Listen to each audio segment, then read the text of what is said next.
இனிய மாலை வணக்கம்.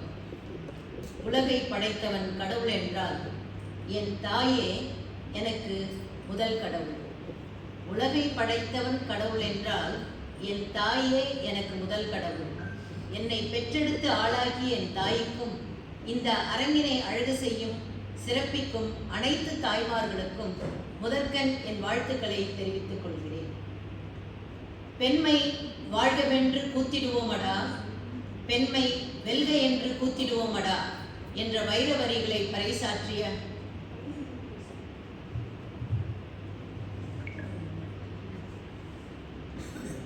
பெண்மை வாழ்கவென்று கூத்திடுவோமடா, பெண்மை வெல்க என்று கூத்திடுவோமடா என்று வைர வரிகளை பறைசாற்றிய முண்டாசு கவிஞன் பாரதியை சத்குருவாக கொண்டவர் நமது சிறப்பு விருந்தினர் திருமதி மகேஸ்வரி சத்குரு.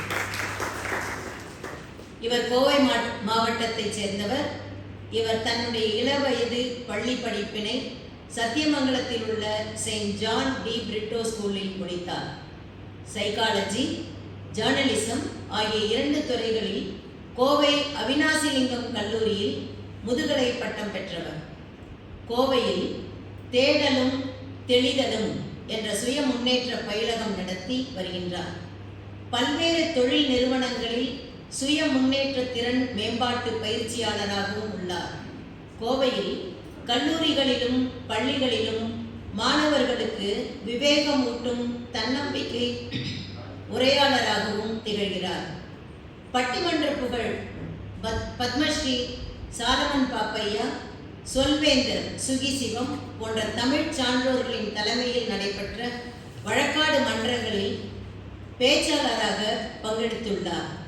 சிறந்த இலக்கிய கருத்தரங்க உரையாளர் மற்றும் சிறந்த கட்டுரையாளர். பக்தி சொற்பொழிவு மற்றும் கம்பராமாயண தொடர் சொற்பொழிவு நிகழ்த்துபவர். கோவில் குடமுழுக்கு விழாக்களில் நேர்முக வர்ணனையாளர். மேனாள் குடியரசுத் தலைவர் மேதகு அப்துல் கலாம் ஐயா அவர்கள் பங்கேற்ற நிகழ்ச்சி மற்றும் பல சிறப்பு அரங்கு நிகழ்வுகளில் நிகழ்ச்சி தொகுப்பாளராக சிறப்பித்துள்ளார். பிரான்ஸ், ஜெர்மனி மற்றும் இலங்கை போன்ற வெளிநாடுகளில் சிறப்பு அழைப்பாளராக சென்று சொற்பொழிவும் ஆற்றியுள்ளார். இவர் இதுவரை எழுதி வெளிவந்துள்ள சுய முன்னேற்ற நூல்கள் வெல்வது வெகு சுலபம், மின்னும் இலக்குகள், உழைப்பின் உன்னத ரகசியங்கள் ஆகும் மற்றும் கம்பன் தந்த மகா மந்திரம், ஆதி மனுஷியம் பேராழியும் என்ற கவிதை நூல்களும் இவர் எழுதி வெளிவந்துள்ளன. இவருக்கு பாரதி சுடர், பாரதி கண்ட புதுமை பெண், சொல்லரசி, அருளரசி, நம்பிக்கை கலைமாமணி என்ற பட்டங்கள் தமிழ்நாட்டில் இருந்தும், ஞானமொழி மங்கை, செம்பொருள் சீர் பரவுவார், ஆழ்வார் சீர் பரவுவார் போன்ற விருதுகள் பிரான்ஸ் நாட்டில் உள்ள தமிழ் சங்கங்கள் மூலமும் அளித்து கௌரவிக்கப்பட்டுள்ளார். இத்தகைய சிறப்பு வாய்ந்த பெண்மணி இன்று நம்மிடையே அன்னை எனும் ஆளுமை என்ற தலைப்பில் உரை நிகழ்த்த இருக்கிறார்.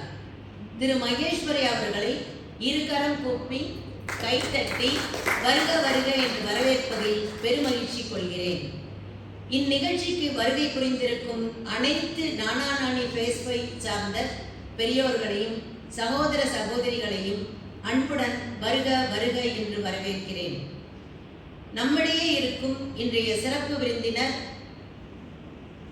திருமதி மகேஸ்வரி அவர்களை கௌரவப்படுத்தும் வகையில் அன்னாருக்கு திருமதி டாக்டர் உமா நரேஷ் பொன்னாடை போர்த்துவார்.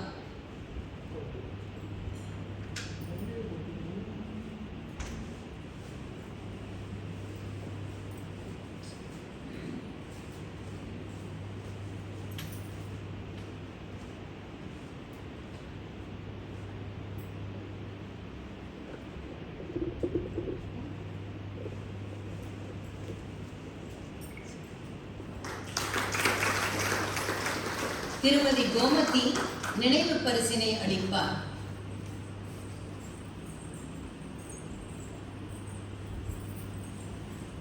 Thank you doctor Uma. Thank you Gomathi. Now over to Tirumadi Mageshwari. Thank you.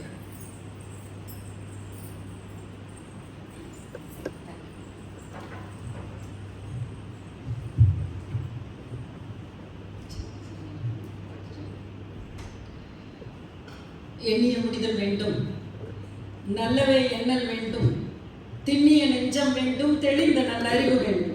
பண்ணிய பாவம் எல்லாம் பருதி முன் பணியே போல நன்னியனின் முனிந்து நசித்திடல் வேண்டும் அண்ணார்.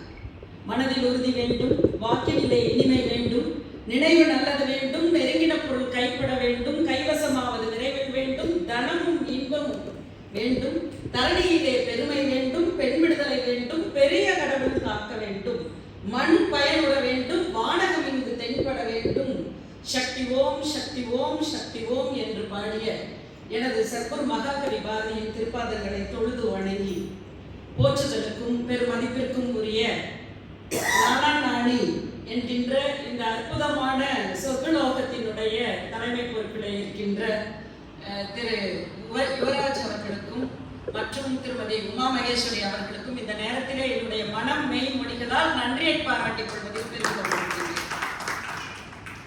எங்க இருக்கோங்கிறது ஒரு பெரிய விஷயம்.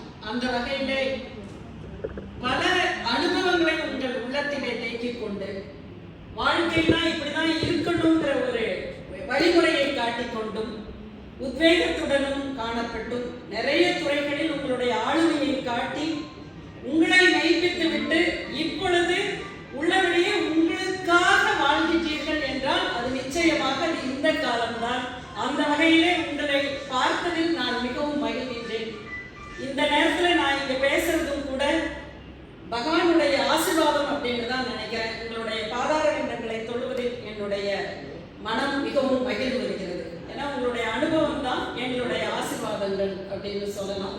அந்த வகையிலே உங்களுடைய ஆசீர்வாதங்களுக்கு நான் அடிபணிகின்றேன். பேரன்பு கொண்டவர்களே, நான் இங்க வந்து நிக்கிறதுக்கு ஒரு காரணம் இருக்கு. ரொம்ப நாளா ஒரு கனவு உண்டு. எப்பாவது போய் இங்க இந்த மாதிரி நானே அல்லது ஏதாவது ஒரு ஹோம்ல போய் உட்காந்துட்டு ஜாலியா சந்தோஷமா இருக்கணும் அப்படிங்கிற ஒரு நினைப்பு இருந்துட்டு குறிப்பா நானே வரணும்னு நினைச்சுக்கிட்டே இருப்பேன் அடிக்கடி. ஏன்னா முதல்ல பேசுறதுக்கு இங்க வந்திருக்கேன், நான் பட்டிமன்றம் பேசியிருக்கேன், தனிச்சொற்பொழிவு பண்ணியிருக்கேன். அதனால நினைப்பேன் இங்க வரணும், வந்து ஒரு 2 நாள் இருந்துட்டு போகணும்னு. அப்போ இங்க இருக்க சுலோச்சனாக்கா கள்ளிப்பட்டி கோதண்டராம கவுண்டர் ஐயாவோட பொண்ணு அவங்க சொல்லுவாங்க, நீ வேணா இங்க வாயன் வந்து என் கூட 2 நாள் இல்லைங்கக்கா, தனியாக ஒரு ஃபிளாட் வாங்கி இல்லைன்னா ஒரு விழா வாங்கி இருக்கணும்க்கா அப்படின்னு. அந்த என்னுடைய ஆசை நிச்சயமாக அதுதான் என்னை இங்க கொண்டு வந்து நிறுத்தி இருக்கோம் அப்படின்னு நான் நினைக்கிறேன். அந்த வகையில எண்ணங்கள் எப்பொழுதும் வலிமையானதுதான். அந்த எண்ணங்கள் தான் பிரபஞ்சத்தோட சக்தியா இருக்கு அப்படின்னு என்னை மிக அழகாக அறிமுகம் செய்த எத்திராஜ் கல்லூரியின் மேனாள் துறை தலைவர் திருமதி மணிமேகலை அவர்களுக்கு இந்த நேரத்தில் என்னுடைய மனம் மெய்மொழிகளால் நன்றியை பாராட்டிக் கொள்கிறேன். ஒரு நல்ல தமிழ், அழகான தமிழ்ல அவங்க என்னை அறிமுகம் செய்தார்கள். இப்போ பொதுவாகவே நாங்க எல்லா மேடைகள்லையும் பேச எனக்கு கொஞ்சம் பயமா தான் இருக்கு. இப்போ நீட் எக்ஸாம் எழுதுற மாதிரி தான். ஏன்னா எப்படி பேசினா உங்களுக்கு பிடிக்கும்னு எனக்கு தெரியாது, அதான் உண்மை. இல்லைங்க உங்களுக்கு பிடிச்ச மாதிரி பேசுவா, இல்லை எனக்கு பிடிச்ச மாதிரி பேசுவான்னு நான் பக்கத்தில் கேட்டேன். இல்லைங்க நீங்க யாருக்கும் பொதுவா பிடிச்ச மாதிரி பேசுங்க அப்படின்னு. அவங்க நழுவிட்டாங்க. ஏன்னா உங்களுக்கு பிடிச்ச மாதிரியா இல்லை எனக்கு பிடிச்ச மாதிரியான்னு அவங்க சொன்ன பதில் பொதுவா எல்லாருக்கும் பிடிச்ச மாதிரி பேசுங்க அப்படின்னு சொன்னாங்க. அந்த வகையில நம்மளுடைய தலைப்பு வந்து அன்னை எனும் ஆளுமை. இது வந்து நான் கிளாஸ் எல்லாம் எடுக்க வேண்டியதில்லை. மேடைகள்ல போற பொழுதெல்லாம் நாங்க கேட்போம், எத்தனை நேரம் பேசலாம் அப்படின்னு கேட்போம். உடனே சொல்லுவாங்க ஆர்கனைசர்ஸ், நீங்க எவ்வளவு நேரம் வேணா பேசுங்கம்மா, கவலையே கிடையாது, நாங்க ஒரு 10 நிமிஷம் தான் இருப்போம் அப்படின்பாங்க. இப்ப தான் மீனாட்சி கிட்ட கேட்கணும், எவ்வளவு நேரம் பேசலாம்?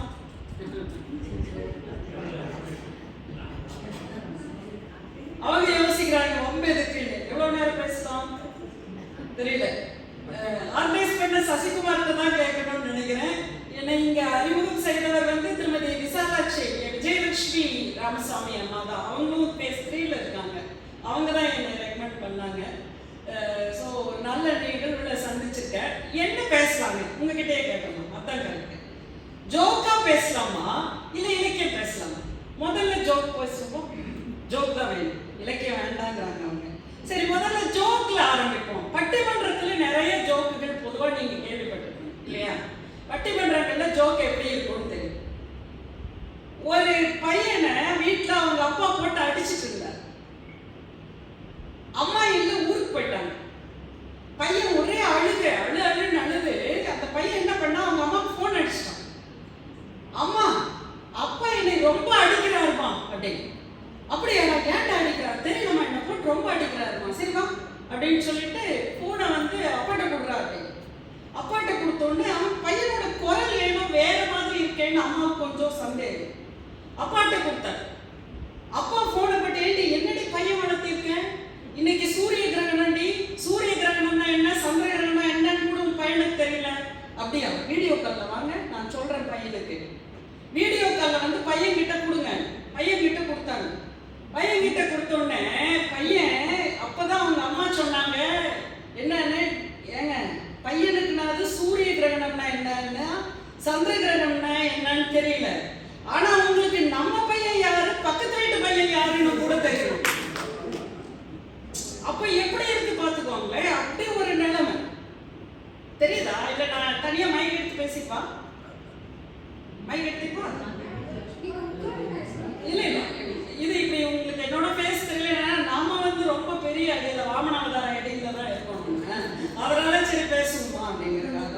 அப்படி பேசினா உங்களுக்கு ஈஸியா இருக்கும்னா ஈஸியா. மைக்க வேண்டாமா, உட்கார வேண்டாம், நான் நின்றுட்டு பேசுவேன். பெரியவங்கள இல்ல, இப்படி பேசினா உங்களுக்கு இன்னும் கூட நல்லா இருக்கும். என்னோட ஃபேஸ் தெரியாதுங்கிறதுக்காக கையில மைக் இல்லைம்மா, கையில எடுத்துக்கலாம், ஒன்றும் பிரச்சனை. நாங்க பொதுவா ட்ரைனிங் செஷன்ஸ்ல அப்படிதான் பேசுறது பழக்கம். இன்னொன்னு நிறைய பேர் என்ன கேட்டிருக்காங்க, மைக்கு பிறந்துட்டு முடிக்கிட்டு தான் வந்தையோ அப்படின்னு நல்லா கேட்பாங்க. ஏன்னா அவங்க சொன்ன மாதிரி தான், உங்களுக்கு மைக்கே தேவையில்லை அப்படின்னு. ஆக இப்ப எதுல விட்டுருப்பாங்க, பையனுக்கு சூரிய கிரகணம். அப்புறம் இப்போ பெண் என்னும் ஆளுமை அப்படின்னா லேடிஸ் தானே ஒரு கிரேட் பர்சனாலிட்டி தான் இல்லைங்களா? அதான் அண்ணாவெல்லாம் ஒத்துப்பீங்கன்னு நினைக்கிறேன். அப்பா சித்தப்பா நல்லா சொல்றதை விட அண்ணானா இன்னும் கூட நல்லா இருக்கும்னு நினைக்கிறேன். ஒத்துக்கீங்கன்னு நினைக்கிறேன். என்னன்னா லேடிஸ்க்கே ஒரு தனியான ஒரு பர்சனாலிட்டி இருக்கும். ஆமாதான்ல சார்? நீங்க தான் சார் சொல்லணும். ஆமா, என்ன தனியா பர்சனாலிட்டி இருக்கும். இப்போ ஒரு அம்மாவுக்கு 3 பொண்ணுங்க. இது வந்து ஜோக்கா மட்டும்தான் எடுத்துக்கணும், சீரியஸா இந்த பிராக்டிஸ் எல்லாம் யாரும் பண்ணிடக்கூடாதுங்கிறதையும் சொல்லிடுறேன். 3 பொண்ணு. அந்த அம்மாவுக்கு ஒரு சின்ன சந்தேகம் வந்துச்சு. நம்ம இந்த 3 மாப்பிள்ளைகள்ல 3 பேர் கல்யாணம் பண்ணிட்டாங்க. 3 மாப்பிள்ளைகள்ல எந்த மாப்பிள்ளை என் மேல ரொம்ப அன்பா வச்சிருக்காரு, மாமியார் மாமனார் பின்னாடி பாத்துக்குவாங்க அப்படின்னு ஒரு சந்தேகம் வந்துச்சு. அவங்களுக்கு தெரியாது நானே இருக்குங்கிற விஷயம். தெரிஞ்சுக்கிட்டு அவங்க பேசாம எதுக்கு அதெல்லாம் 3 பொண்ணுகளையும் மாப்பிள்ளையும் பார்க்கணும், இங்கே வந்துடலான்னு வந்திருக்காங்க. அப்போ உடனே சந்தேகம் வந்தோம்னா அதை எப்படி நம்ம ரிசர்ச் பண்ணலாம் அப்படின்னு சொல்லி யோசிச்சு ஒரு புக்கெல்லாம் படிச்சு உடனே அவரு பெரிய மகனை கூப்பிட்டாங்க. கூப்பிட்டு, மாப்பிள்ளை நான் இந்த மாதிரி பவானி சாகர் டேமுக்கு போகணும், சத்தியமங்கலம் பக்கம் இருக்குங்க, பவானி சாகர் டேமுக்கு போகணும், அங்கே ஆற்றுல பரிசல்ல போகணும், போகலாமா? ஆற்றுல பரிசல்ல போகலாம், நம்மளையும் கூட ஓட்டிக்கலாம், அது ஒன்றும் பெரிய விஷயம் இல்லை, கொஞ்சம் ஆழம் கம்மியாக இருக்கு இடத்துல. ஆற்றுல பரிசல்ல போனாங்க.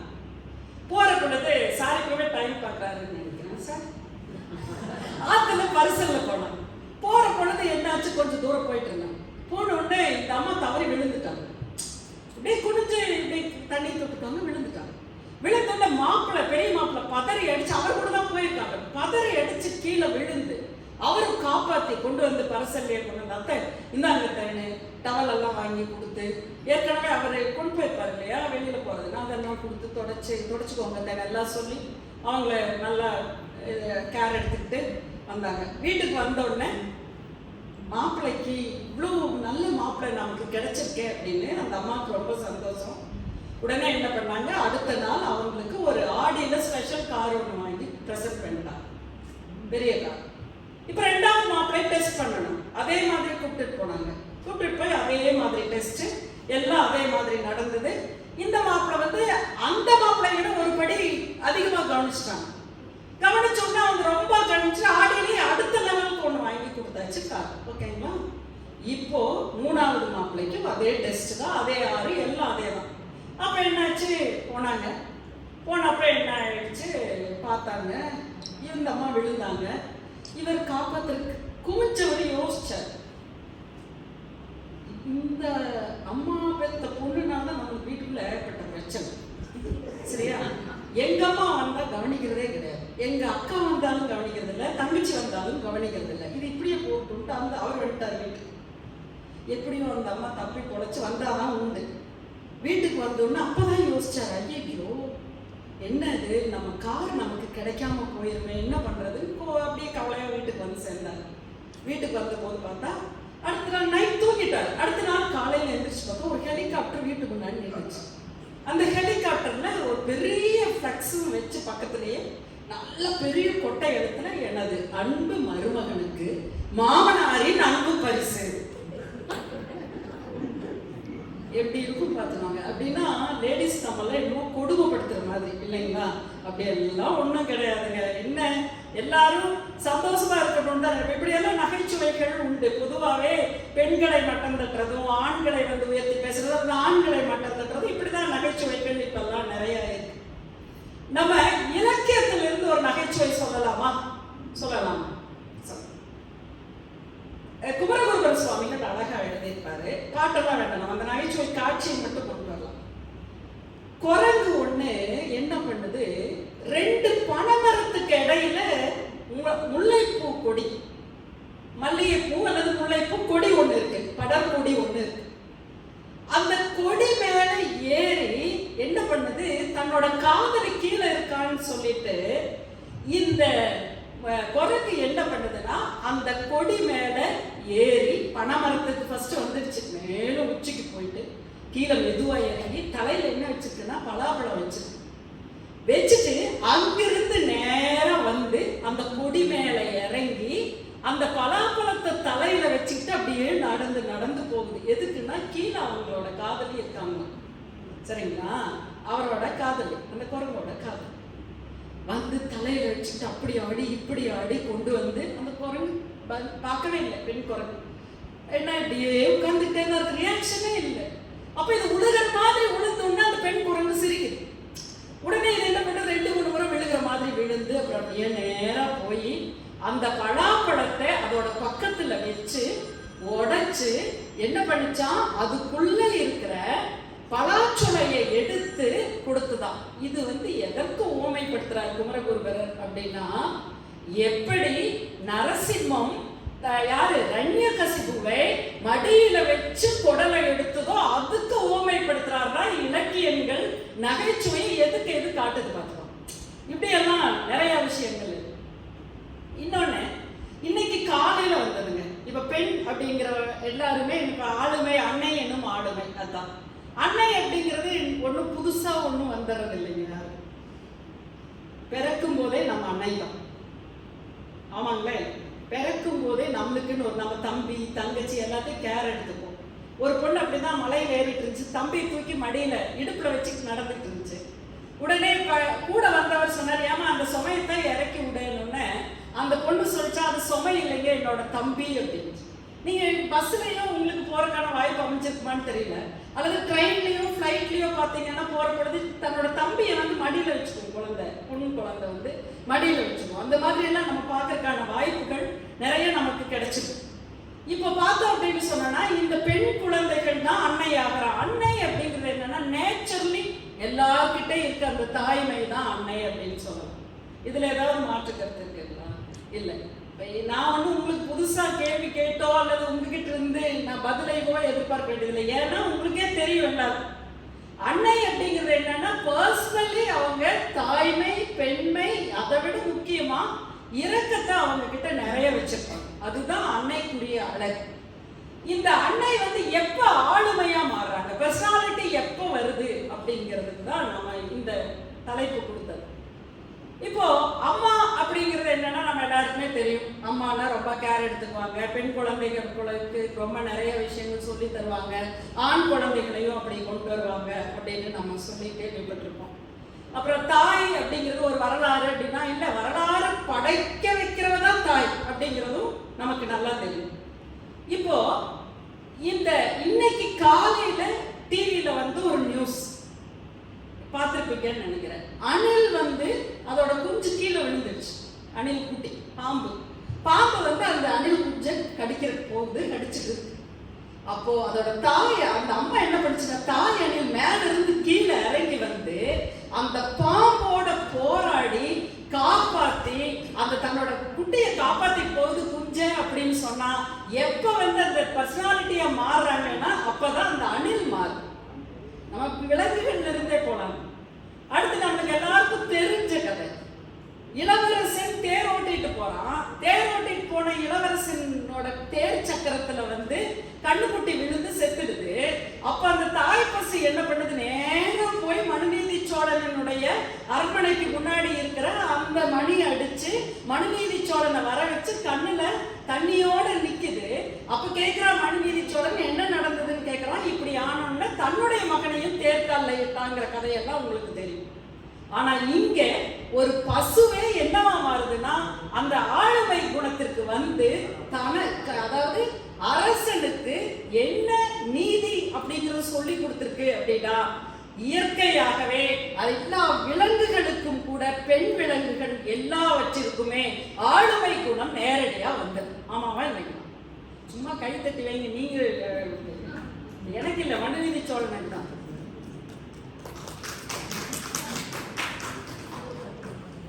ஆக இப்படி வந்து நீதி சொல்லி கொடுத்தது. இப்ப பாருங்களேன், அதே இது வானரங்களும் அது மாதிரி இருக்குன்னு நம்ம பார்த்தோம். வானரங்களுமே அப்படிதான்.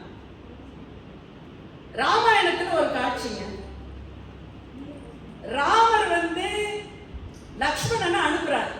எங்க சுக்ரீவனோட அரண்மனைக்கு அனுப்புறாரு. காலம் முடிஞ்சிருச்சப்பா, அவரை கூப்பிட்டுட்டு வா, சண்டைக்கு போகணும் அப்படின்னு. எங்க ராவணன் கிட்ட சண்டைக்கு போகணும். வந்து பார்த்தா இங்க சுக்ரீவன் வந்து ஜாலியா இருக்காரு, அவர் பாட்டுக்கு அந்த புறத்துல ஜாலியா இருக்காரு. என்னப்பா இது இப்படி இருக்கானே அப்படின்னு கோபத்தோட போறாரு. யாரு?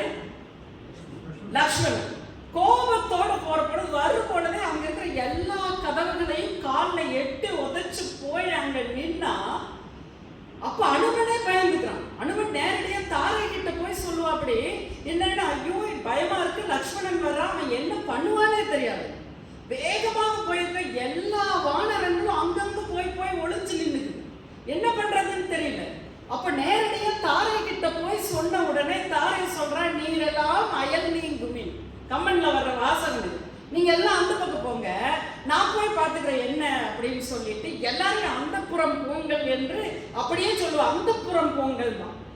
அப்ப எல்லாரும் அப்படி போன உடனே இவன் நேரம் வந்து முன்னாடி நின்று, ஒரு அடியும் கூட உங்க அண்ணனோட அடி பிரியாம இருப்பியப்பா, அண்ணனை விட்டு நீ எதுக்குப்பா இங்க வந்த அப்படின்னு உடனே இப்படி நிமிர்ந்து பார்ப்பான் லக்ஷ்மணன். யாரோட உரை செய்தார், யாருப்பா இது பேச? தாரையை பார்த்த உடனே அவனுக்கு என்ன ஞாபகம் வருதுன்னா, தன்னோட தாயரை நினைந்து நினைந்தான். நம்ம தாயர் அம்மாவை நினைச்சுக்குவானா, யாரு? சுமித்திரையையும் கோசலையும் நினைச்சிட்டு அழுவாங்க. பார்த்தோன்னே அப்பதான் சொல்லுவா, தாரே நீ ஒன்றும் பயப்படாத, சுக்ரீவன் வந்து எல்லாரையும் வானரங்களையும் அங்க வெளியில எல்லாம் அடிச்சிருக்காங்க, வந்திருக்காங்க. இப்போ அது ஆக்சுவலி பார்த்தோம் அப்படின்னு சொன்னா, தாரை அப்படிங்கிறது வானரம். ஆனா அந்த வானரத்துக்கு கூட அது பெண்ணாக இருப்பதால் பார்த்துக்கோங்களேன், அதற்கான ஒரு ஆளுமை குணம் எப்படி நிக்குது பாருங்க. நேச்சுராவே நம்மளுக்குள்ள இருக்கும், இது இப்படி செய்யணும் அப்படின்னு ஒரு டெசிஷன் எடுக்கிற டெசிஷன் மேக்கர்ஸ் யாருன்னா நம்ம தான். அதுல ஒன்றும் மாற்றம் கிடையாது. ஒரு அம்மா தான் வீட்டுக்காரருக்கு வந்து தனியா நான் ஒரு பெரிய ஃபேக்டரி, ஒரு பெரிய ஒரு தொழிலதிபர் ஆகணும் அப்படின்னு அவங்களுக்கு ரொம்ப ஆசை இருந்துச்சு. அவர் என்ன பண்றதுன்னு பார்த்தார். அப்போ ஒய்ஃப் கிட்ட வந்து சொல்றாரு, நான் ஏதாவது பண்ணணும்னு நினைக்கிறேன், கம்ப்யூட்டர்ல தான் எனக்கு நிறைய தெரியும், நீயும் கம்ப்யூட்டர்ல தான் இருக்க, அதனால ஏதாவது பண்ணுவோமே. அப்போ சொன்னாங்களா அந்த அம்மா, நீங்க எங்க கவலைப்படுறீங்க, நான் வந்து கொஞ்ச நாளைக்கு வேலைக்கு போறேன், நகைகள்லாம் வீட்டில் லாக்கர்ல தான் இருக்கு, எல்லா இடத்துலையும் விற்றுடுவோம், விற்றுட்டு ஒரு பெரிய ஒரு சாஃப்ட்வேர் கம்பெனி ஒன்று ஆரம்பிப்போம் அப்படின்ட்டு ஒரு பெரிய சாஃப்ட்வேர் கம்பெனியை ஆரம்பிச்சு இன்னைக்கு இங்கிலாந்து பிரைம் மினிஸ்டரோட அதிபரோட மாமியாராக இருக்காங்க. அப்புறம் பார்த்தோம் அப்படின்னு சொன்னோம்னா பத்மஸ்ரீ விருது வாங்கினாங்க. இப்படி நிறைய விருதுகள் வாங்கி குடிச்சிருக்க சுதா நாராயணமூர்த்தி கிரேட் பர்சன். அவங்க பேசுறதும் அப்படிதாங்க. அவங்க சொன்ன ஒரு பெரிய விஷயம், உங்களுக்கு எப்படி இந்த ஒரு பர்சனாலிட்டி வந்தது அப்படின்னு கேட்டப்போ அவங்க நிறைய கேரக்டர் தான் பார்த்தோம் அப்படின்னா, இந்த காமாட்டிபுர சூடான் எல்லாம் போய் அங்க இருக்கிற அந்த பொண்ணுகளுக்கு வந்து நிறைய கிளாஸஸ் எடுத்து அந்த பொண்ணுகளை அந்த தொழிலை செய்ய வேண்டாம்னு சொல்லி இந்தியாவில் ஒரு மிகப்பெரிய புரட்சி பண்ணியிருக்காங்க. அப்படின்னா அந்த ஆளுமை என்ன ஒரு ஆளுமை, எத்தனையோ பெண்களை வந்து டாக்டர்ஸா இன்ஜினியர்ஸா அந்த தொழில் செஞ்சுட்டு இருக்கிறவங்கள, பாலியல் தொழில் செஞ்சுட்டு இருக்கிறவங்கள இங்க கூட்டிட்டு வந்து அவர் மாத்தி இருக்காங்க அப்படின்னு சொன்னா ஒரு பெரிய புரட்சியை பண்ணியிருக்கிறது அந்த சுதா நாராயணன். இப்படி சொல்லலாம். அவங்க இன்னொன்னு என்ன தெரியுங்களா, அவங்க கிட்ட ஒரு கேள்வி கேட்கறாங்க, ஏங்க உங்க மருமகன் இங்கிலாந்து அதிபராச்சு அப்படின்னு பிரைம் மினிஸ்டர் அவர் வந்துட்டு போறாரு, அவர் வந்து அதுக்கும் எனக்கும் என்ன சம்பந்தம்? உங்க வீட்டுக்காரர் வந்து இன்ஃபோசிஸோட டைரக்டர்ல அவரும் இருந்துட்டு போறாரு. அப்ப நீங்க, நான் வந்து மனுஷியா இருக்கணும்னு நினைக்கிறேன், நிறைய ஏழைகளுக்கு உதவி செய்யணும்னு நினைக்கிறேன், நிறைய பேரை வந்து நல்வழிப்படுத்தணும்னு நினைக்கிறேன், குறிப்பா பாமர பெண்களை வந்து ஒரு பெரிய நிலைக்கு உயர்த்த வேண்டும் என்பதுதான் என்னுடைய கனவுன்ட்டு அவங்க இருக்காங்க அப்படின்னு சொன்னா அந்த பர்சனாலிட்டி நம்ம பார்க்கணும். இப்படி நிறைய பர்சனாலிட்டிஸ் நம்ம லைஃப்ல பார்த்துக்கிட்டே கடந்து தாங்க வந்துட்டு இருக்கோம். எத்தனை பேரை பார்க்குறோம் இல்லைங்களா? அணில் பார்த்தோம், இது பார்த்தோம், குரங்கு பார்த்துருக்கோம், பசு பாடு பார்த்துருக்கோம். இது யானை ஒன்று இப்படி நடந்துச்சு, யானை விஷயத்துலையும் இப்படி நடந்துச்சு. யானையோட குட்டி கன்றுன்னு தான் சொல்லணும், யானை கன்று குளத்துல விழுந்துச்சு, சேரும் சகதியமா இருக்கிற குளம். ஆக்சுவலா நீச்சல் அடிக்கிறதுக்காக தான் அது அம்மா இறக்கிட்டு இருக்காங்க. இறக்குச்சா இது என்ன பண்ணுச்சு, யானை குட்டினால மேல வர முடியல, இப்படிதான் யானை நிக்குது, குட்டி அங்க இருக்கு. அப்போ அந்த யானை குட்டிக்கு ஒரு ஆளுமையை கற்றுத்தர்றதுக்கு அவங்க அம்மா பண்ணின ஒரு காரியம் பாருங்களேன். என்ன பண்ணுச்சா, இந்த குட்டியை மேல இழுத்து தும்பிக்கை பிடிச்சா வந்துடும் மேல, ஆனா வர வைக்கல. ஏன்னா கத்து கொடுக்கணுங்க. எப்பவுமே மீன் வாங்கி கொடுக்கறத விட தூண்டில் வாங்கி கொடுத்தாதான் அவங்களால லைஃப்ல ஜெயிக்க முடியும் அப்படின்னு ஒரு பழமொழி இருக்கு. அப்ப இந்த யானை என்ன பண்ணுச்சு, அந்த தாய் யானை தன்னுடைய தாய்ப்பாலை அப்படியே விடுற பொழுது அப்படியே சொரிஞ்சு விடுறது, விட்ட போது அது அப்படியே தானா ஊறி கசிஞ்சு குளத்துக்குள்ள போகுது. குளத்துக்குள்ள போற போது அந்த யானை குட்டி என்ன பண்ணுது, அந்த பால் வாசம் அறிஞ்ச உடனே அப்படியே பக்கத்துல வருது, வந்து அப்படியே குடிக்குது. குடிச்சிட்டு கொஞ்சம் கொஞ்சமா மேல வந்து அந்த வழுக்கிற அந்த குளத்தை விட்டு மேல வந்து அம்மா பக்கத்துல போய் அணைச்சுக்குது அப்படின்னு சொன்னோம்னா ஒரு அதாவது வாழ்க்கையில இந்த உலகத்துல எப்படி வாழணும்னு கற்றுக் கொடுப்பதற்கு விலங்குகளுக்கு தெரிஞ்சிருக்கு. இதையெல்லாம் நம்மளும் பண்றோம். நம்ம குழந்தைகளுக்கு எப்படி லைஃப்ல வாழணும் அப்படின்னு நம்ம சொல்லி கொடுத்து நிறைய எக்ஸ்பீரியன்சஸ் எல்லாம் கேதர் பண்ணிட்டு தான் நம்ம இப்படி வந்து நம்மளுடைய லைஃப் ஸ்டைல மாத்திக்கிட்டு இருக்கோம் இல்லைங்களா? அப்படிதானே நம்முடைய குழந்தைகள் எல்லாம் எப்படி இருக்காங்க அப்படிங்கிறது நம்மளுக்கு ஒரு பெருமை தான். எல்லாருக்கும் அந்த பெருமை கட்டாயமா இருக்கு.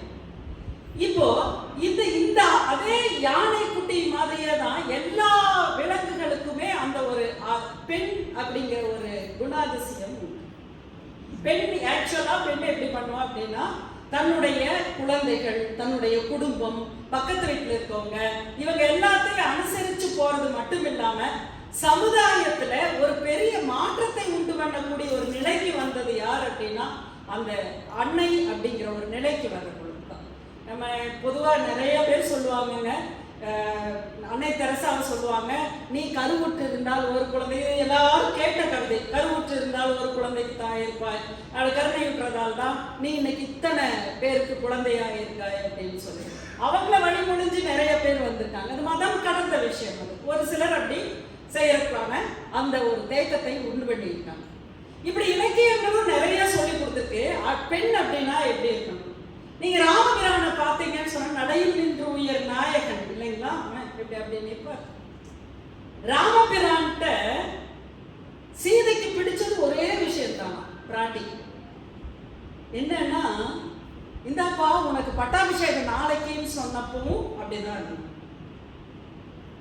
இல்லப்பா உனக்கு நாடு கிடையாது, நீ காட்டுக்கு தான் போகணும் அப்பவும் அப்படிதான்.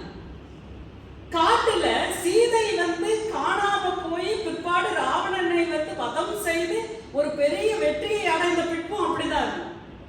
இந்த குணம் எப்படிங்க வந்தது? இந்த குணம் எப்படி வந்தது நீங்களே சொல்லுங்க பார்க்கலாம். உங்களுக்கு தெரியாது இல்ல, சொல்லுங்களேன். இந்த குணம் எப்படி வந்தது? எதுங்க? அம்மாட்ட. என்ன அம்மாட்ட இருந்து? வளர்த்த அம்மாட்ட இருந்து.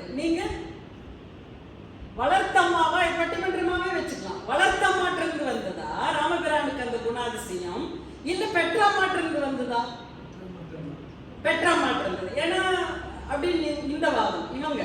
நீங்க பெற்றம்மா. சரிங்க, கை தூக்குங்க பார்க்கலாம். எந்த நாளைக்கு தான் நம்ம கொஸ்டின் கேட்காம இருக்கிறது.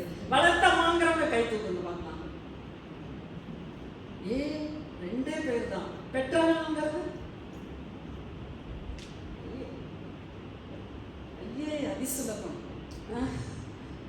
பெற்றவர்கள் தான் இந்த முறை சொல்லி கொடுத்துருப்பாங்கன்னா கரெக்டு தானே? கரெக்டு.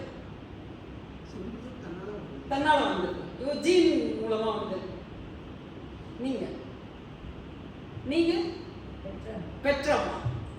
சார் நீங்க சொல்லுங்க சார். பெற்றவங்க. சார் நீங்க சார் நீங்க பெற்றம்மா தான். சார் நீங்க பெற்றம்மா தான். சார் நீங்க என்னங்க சார்? பெற்றம்மா தான்.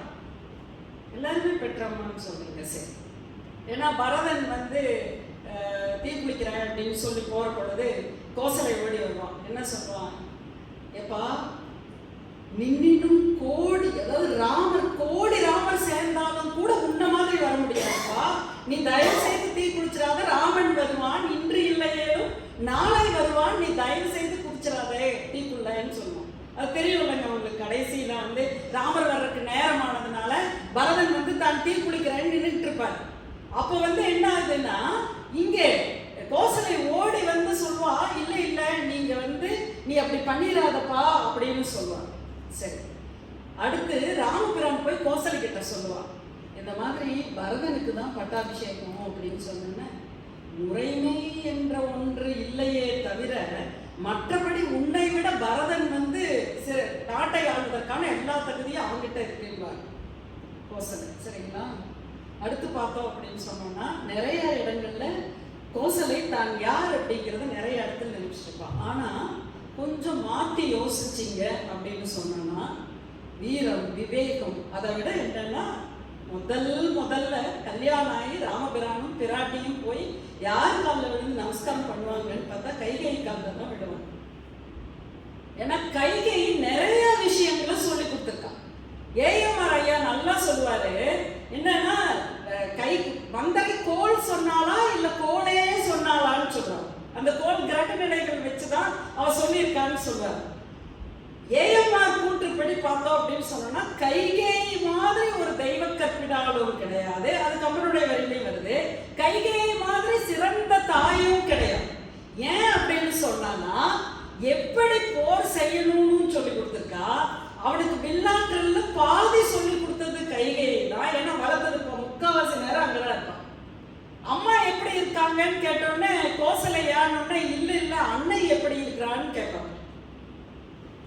கைகை வரமாட்டாங்க. எங்கீங்க முதல்ல பாக்குறதுக்கு பின்னாடி நிற்பாங்க.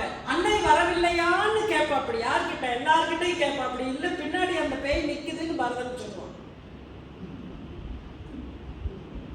அன்னை வரவில்லையா? அப்போ 3 தாயரில் அன்னை அப்படிங்கிற ஒரு பதவி யாருக்கு கொடுத்திருக்காங்க அப்படின்னு சொன்னோம்னா, கைகேயிக்கு கொடுத்திருக்காரு ராமபிரான்.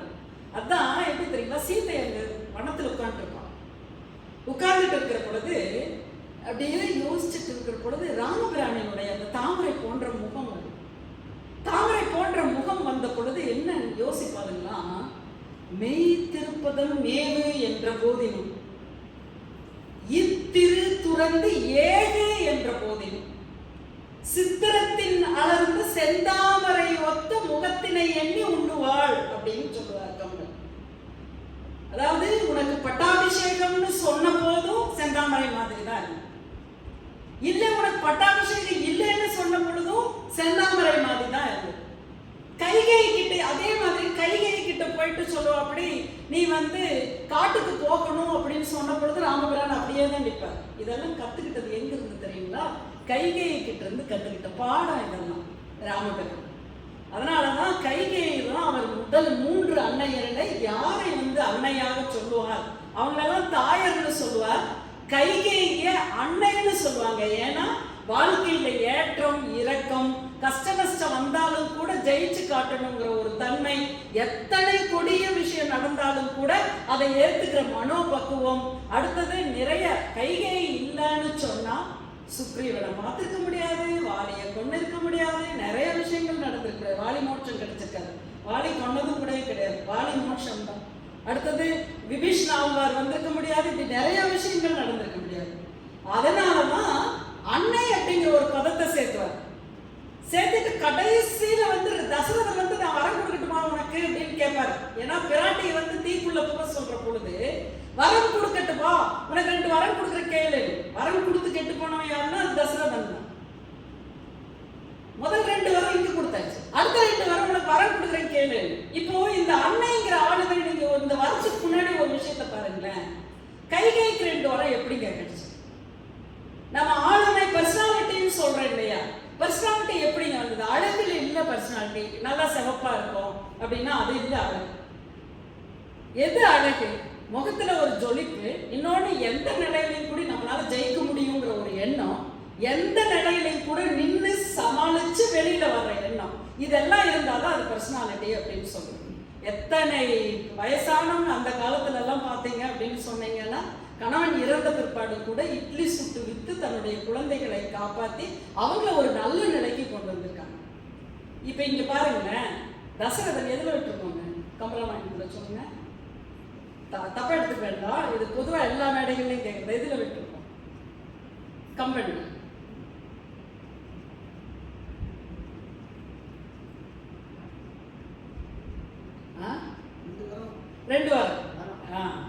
ரெண்டு வாரம். இப்ப கேட்கிறாப்படியே வரம் கேட்டாச்சல்ல, இந்த வரம் எப்படிங்க கிடைச்சது கைகேயிக்கு? சம்ராசுர யுத்தத்துல போருக்கு போறாங்க. போருக்கு போற பொழுது தசரதன் போருக்கு போயிட்டு இருக்கா. அப்படி சாரதி யாருன்னு பார்த்தோம்னா, பார்த்த சாரதி மாதிரி சாரதியா வந்தது யாரு அப்படின்னு பார்த்தோம்னா கைகேயி தான் சாரதி. கைகேயி தேரோட்டதுன்னு சாதாரண காரியம் இல்லை, தேரோட்டி தான் எல்லா விஷயத்துக்குமே முக்கியமான ஆளா இருப்பாரு. இப்ப தேர்ல நிக்கிறான் தசரதன், நீ ரைட்டு திரும்பினா கோ ரைட்டுன்னு சொல்ல முடியாது. வாயில கால் பெருவிரல்ல அந்த தேரோட்டியோட இந்த தோள்பட்டையில அமுத்துவாங்க. ரைட்ல அமுத்தினா ரைட்ல திரும்பணும். அடுத்தது லெஃப்ட்ல அமுத்தினா லெஃப்ட் பெருவிரல லெஃப்ட் தோல்ல அமுத்தினா லெஃப்ட் திரும்பணும். நேரா போனா நடுமுதுகுல பெருவிரல் அமுத்தினா நேரா போகணும். இப்போ இத்தனை வேலையும் பண்ணி அத்த மாதிரி கார் வண்டி ஓட்டிட்டு போயிட்டு இருக்கா. இது ஒண்ணு நம்ம கார் கிடையாது, ஆட்டோமேட்டிக் கியர் போட்டு இப்படி போ அப்படி போன்னு இப்பெல்லாம் வாயில சொன்னாவே கார் ஓடுற மாதிரி எல்லாம் வந்தாச்சுங்க. ஏறி உட்காந்து நீ லெஃப்ட் போ ரைட் போனா அது போயிட்டு இருக்கும். ஆனா இது தேர் பெரிய சுத்தியும் ஒரு பெரிய கடையை நின்றுட்டு இருக்கு, சைதன்யா நின்று இருக்கு, பெரிய சண்டை நடந்துட்டு இருக்கு. அப்ப இந்த நிலையில அச்சாணி கழுந்து ஓடுது, ஓடுறதுக்கு தயாராகுது, சத்தம் கேட்குது. இவ பாக்குற ரைட்ல பார்த்தோன்னே அந்த சக்கரம் கழுண்டு போற மாதிரி இருக்கு. இவளுக்கு ஏற்கனவே இருக்கிற அந்த வரத்தினாலன்னு சொல்லுவாங்க, இந்த ஆள்காட்டி விரலை வச்சு அந்த சக்கரத்துக்குள்ள அச்சாணிக்கு பதிலாக தன்னுடைய ஆள்காட்டி விரலை வைத்து என்ன பண்றான்னா அந்த வண்டியை ஓட்டுவதற்கான ஒரு பாங்கை செய்கிறான். அப்ப அந்த வண்டி வேகமா ஓடுது. அப்பதான் சொல்றான் தசரதன், 2 வரம் கொடுக்கட்டுமா? கொடுக்குறேன், இப்ப வேண்டாம் மாமா, அப்புறம் வாங்கிக்கிறேன்.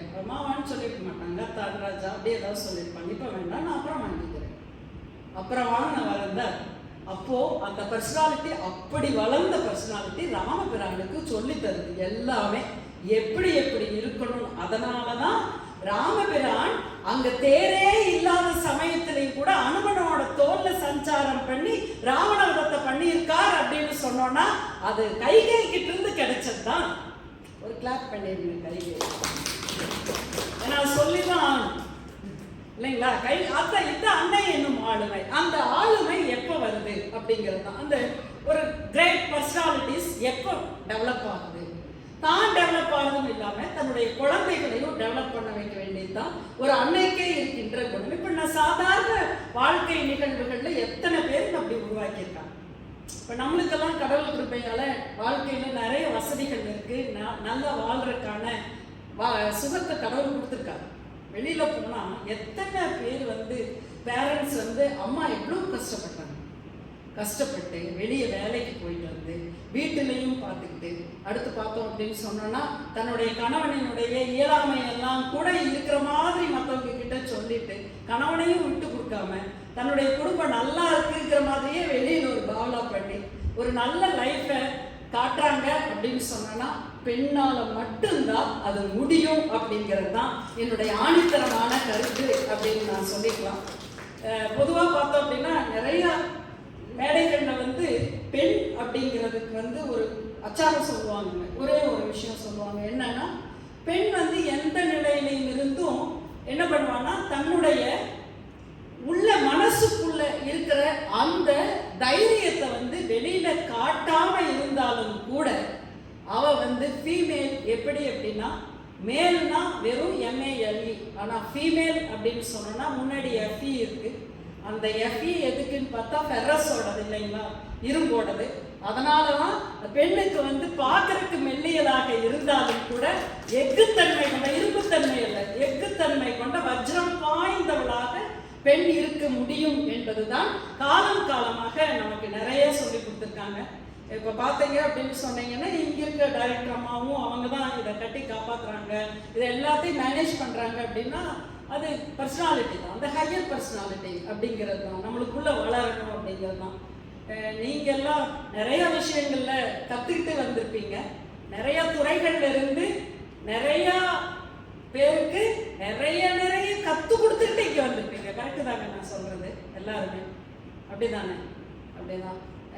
ஆக முடிச்சுக்கலான்னு நினைக்கிறேன். 6:10 ஆச்சு. இல்லை பேசலாமா? பேசலாம். நல்ல வேலை இப்படி சொல்லிட்டீங்க. எவ்வளோ நேரம் வந்தால் நான் பேச சொன்ன மாதிரி தான், எவ்வளோ நேரம் என்ன பேசுறது அப்படின்னு பேசுறதுனால மணி அடிச்சாதான் நிற்பீங்க. மணியே இல்லை. ஓ, மணியால் அடிச்சா நின்றுவோம் சார். மணியால் அடிச்சா நின்றுவோம். இல்லை பட்டிமன்றம் கேள்வி கேட்டா வேணா கேட்கலாங்க. அது ஏன் நானே ஏன் பேசிட்டு நீங்கள் கேள்வி கேளுங்க சொல்கிறேன் நான். ஏன்னா கேள்வி நீங்கள்லாம் கேட்டீங்கன்னா எனக்கும் கொஞ்சம் கற்றுக்கிட்ட மாதிரி இருக்கும். நான் பேசணும்னு இல்லை, ஏதாவது கேள்வி கேளுங்க சொல்கிறேன். இதுலேருந்தும் கேட்கலாம், அதுலேருந்தும் கேட்கலாம். வேற பர்சனாலிட்டிஸ் அப்படின்னு சொன்னோன்னா நீங்கள் இலக்கியத்தில் யாரும் சொல்லுவீங்க? கண்ணகியை சொன்னாங்க, கிரேட் பர்சனாலிட்டியா இல்லைங்களா? திரௌபதியா? Very good sir. திரௌபதி என்ன பர்சனாலிட்டிங்க? சும்மா எல்லாம் தாறு மாற இப்ப இருக்கிற நவீன இலக்கியவாதிகள் எல்லாம் சொல்றது வேற மாதிரி எல்லாம் பேசுறாங்க. ஆனா திரௌபதி மாதிரி ஒரு பெண் வந்து நம்ம இன்னைக்கு பார்க்க முடியுங்களா? குந்தி எப்பேற்பட்டாங்க? குந்தி அப்படிதானே? அவங்கள அந்த அம்மா மாதிரி யார்? அன்னைனா அவங்களுக்கு இலக்கணம் அன்னைனா குந்தி தான். வேற சொல்லுங்க. மண்டோதரி தெய்வ கற்பினார் இல்லைங்களா? மசாக் மண்டோதரி அழகாக சொன்னீங்க. பிராமணத்துல ஒரு இடத்துல வேற கதையில சொல்லுவாங்க, அது வந்து ஆனா அது பொருந்தாது. ராமபிரான் வந்து ராவணன் இறந்து கிடக்கிற போது இப்படி நிற்பாராம். திரௌபதி வந்து மன்னிக்கணும், மண்டோதரி அம்மா இப்படி வருவாங்கன்னா வந்த உடனே ராமபிரான் இப்படி நகருவாங்க. மண்டோதரியோட நிழலும் கூட தான் மிதிச்சிடக்கூடாதுன்னு நினைக்கிற ஒரு அப்பேற்பட்ட ஒரு வில், ஒரு இல், ஒரு செல், ஒரு சொல் அப்படின்னு வாழ்ந்தார் ராமபிரான் அப்படின்னு சொன்னோம்னா ஏகபத்தினி விரதம்னா ராமபிரான். அதனாலதான் நான் ராமபிரானை கொண்டாடுறேன். மண்டோதரியை பத்தி அழகா சொன்னீங்க. மண்டோதரி தெய்வ கற்பினா, ரொம்ப சிம்பிள். கம்பன்ல அந்த பாட்டு வரும், சொல்லாமா? பாட்டெல்லாம் பாடிட மாட்டேன், வேணா ஒரு வேற பாட்டு, சினிமா பாட்டு வேணா பாட்டேன். கம்பன்ல ஒரு பாட்டு வருங்க, வெள்ளருக்கன் ஜடைமுடியான் வெற்பெடுத்த திருமேனி, வெள்ளருக்கன் ஜடைமுடியான் வெற்பெடுத்த திருமேனி, உள்ளிருக்கும் சாணகியை கறந்த காதல் உள்ளிருக்கும் என்று தடவியதோ ஒருவன் வாடி, மேலும் கீழும் தடவியதோ. அழகா சொல்வார், வெள்ளருக்கன் ஜடைமுடியான் வெற்பெடுத்த திருமேனி, மேலும் கீழும் உள்ளிருக்கும் இடனென்று தடவியதோ ஒருவன் வாடி அப்படின்னு. ஏன்னா மயன் மகள் இல்லைங்களா? கம்பன் வந்து அந்த பாட்டையில இந்த இலக்கு கூடு மாதிரியே போடுவார். என்னன்னா சாணகி கிட்ட இருந்து, சாணகி மேல வச்சிருந்த காதல் உள்ள இருக்குதோன்னு ராமபிரானினுடைய அம்பு உள்ள போய் தடவி பார்த்துட்டு வெளியில வந்துருச்சான். இல்ல அப்படின்னு பார்த்துக்கோங்களேன், இல்லைன்னு சொல்லிட்டு இங்கதான் மண்டோதரிக்கு சொல்லணும். கற்பு, அதாவது ராமபிரானோட மனைவி சீத்தை மேல காதல் ராமன், இந்த ராவணனுக்கு இல்லை, அதனால என்ன ஆயிடுச்சுன்னா வெளியில வந்துடுச்சுன்னு தன்னுடைய கணவனை வந்து விட்டு கொடுக்காம மண்டோதரியை வந்து கம்பன் பாடுறாரு அப்படின்னு சொன்னா மண்டோதரியோட கற்புத்திறன் எப்படி இருக்கு பாத்துக்கணும். அதோட என்னன்னா மண்டோதரி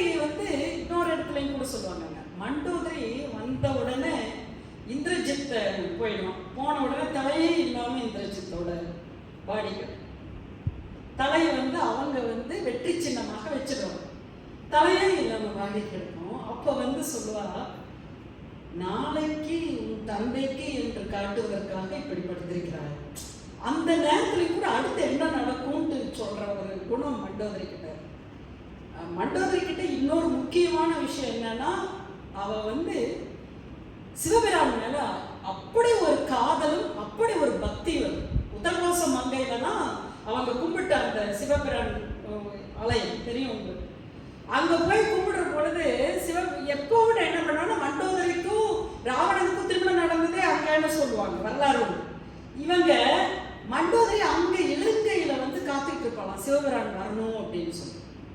சிவபிரான் என்ன பண்ணாரா, நேரடியா போயிட்டாரா. மண்டோதரி கூப்பிட்டுட்டே இருக்காளே, அவளை போய் பார்க்கணும் அப்படின்னு காட்சி கொடுத்து நிற்கும் போது ராவணன் வந்தான்னு சொல்லிட்டு உடனே என்ன பண்ணாரா, இவர் குழந்தையா மாறி நின்னார். சிவபிரான் மண்டோதரிக்கு முன்னாடி குழந்தையா மாறினார். இதெல்லாம் கதைகள், ஆனா இது நம்பக்கூடிய கதைகள் தான். ஏன்னா மண்டோதரி தெய்வ கற்பினால் அப்படின்னு, அதையும் அவளே தெய்வ கற்பினான்னு சொல்ற. கைகேயி தெய்வ கற்பினால், மண்டோதரி தெய்வ கற்பினால், ரெண்டு பேர்த்தையும் ஒரே தராசுல நிறுத்துவார் கம்பன். ஆக மண்டோதரியோட அந்த ஆளுமை எப்படி இருக்கு பாருங்க, இதுதான் சொல்லலாம். அதே மாதிரி கண்ணகி சார் சொன்னீங்க, நீங்க கண்ணகி சார் நீங்க தான் சார் சொன்னீங்க, நீங்க சொன்னீங்க திரௌபதியை சொன்னீங்க. அதே மாதிரி குந்தி சொல்லலாம். இலக்கியங்கள யஜ்ஞவல்லியர் தெரியும் இல்லையா உங்களுக்கு? தெரியும்ல சார்? யஜ்ஞவல்லியர் மைத்ரேயி காவியம். இப்ப யஜ்ஞவல்லியர் என்ன சொல்றாரு, சன்னியாசம் போடணும்னு போறார், கிளம்புறாரு. கிளம்புற போது தன்னோட மனைவிகளை ரெண்டு பேரை கூப்பிட்டு, இந்த என்னோட சொத்தெல்லாம் நீங்க வச்சுக்கோங்க, எனக்கு எதுவும் வேண்டாம், நான் கிளம்புறேன் அப்படின்னு. அப்போ உடனே கேள்வி கேட்கிறான். அப்பெல்லாம் பெண்கள் கேள்வியே கேட்க முடியாத காலத்துல ரிஷிபத்தினியா இருந்து மைத்ரேயி கேள்வி கேட்பான், எதுக்கு போறீங்க? இல்லை எனக்கு சன்னியாசம் போதும், எனக்கு சொத்தெல்லாம் வேண்டாம். அப்போ அவ கேட்பா என்னன்னு, இந்த சொத்து பத்துனால கிடைக்காத சந்தோஷம் உங்களுக்கு அதுல கிடைக்கும். ஆமா, பேரானந்தமும் பெருமகிழ்ச்சியும் சந்தோஷமும் அதுலதான் கிடைக்கும். அப்போ அற்ப சந்தோஷம் கிடைக்கிற இந்த வீணா போற சொத்துக்களை எங்களுக்கு கொடுத்துட்டு பேரானந்தம் கிடைக்கிற ஒண்ணுக்கு நீங்க மட்டும் எப்படி போலாம், அதுல எங்களுக்கும் பங்கு வேணும். மைத்ரேயி அன்னைக்கு கொடி கட்டி நின்னா அப்படின்னு சொன்னா அந்த பர்சனாலிட்டி எப்படி பார்த்துக்கணும்? கேள்வி கேட்கறதுக்கான ஒரு தன்மை வந்திருக்கு அப்படின்னு சொல்லலாம். சார் நீங்க சொல்லுங்க சார், வேற என்ன சார்?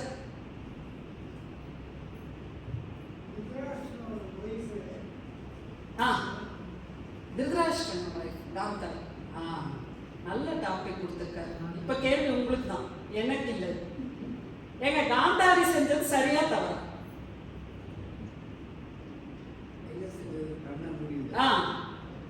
சரியா தவறு?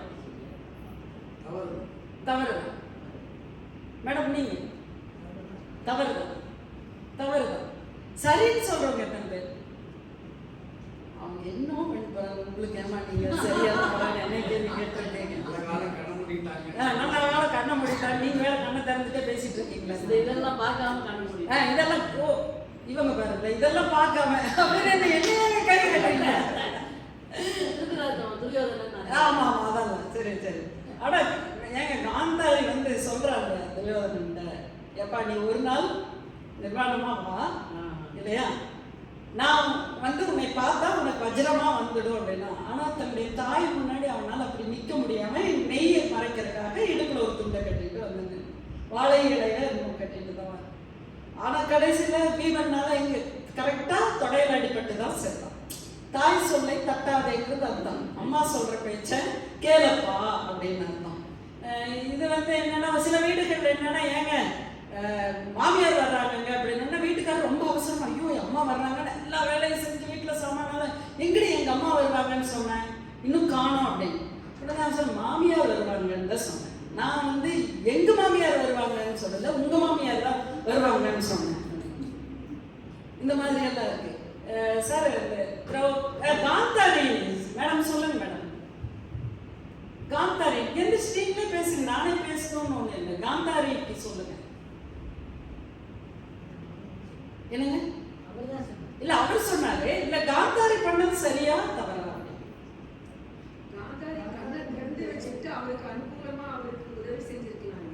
கரெக்ட். கரெக்டு தானே, அவங்க சொல்றது கரெக்டு தான். அனுகூலமா இருந்துட்டு இப்படி பண்ணப்பா அப்படி பண்ணப்பான்னு இருந்ததுன்னா திரௌபதியோட வஸ்திரம் கலைதலை இருந்திருக்காங்க நிச்சயமா. நீங்க சார்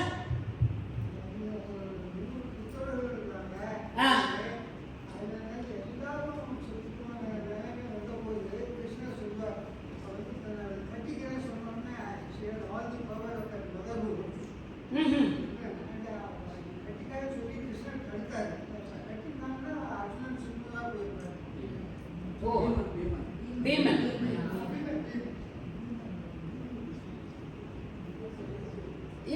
ஒரு பெரிய ஆளுமை இலக்கியத்துல உங்களுக்கு எல்லாருக்கும் தெரிஞ்சவங்க, நீங்க படிச்சது கிளாஸ்ல ஸ்கூல்ல காலேஜ்ல எல்லாம் படிச்சிருப்பீங்க. இன்னொரு பெரிய கிரேட் பர்சனாலிட்டி நிறைய இருக்காங்க.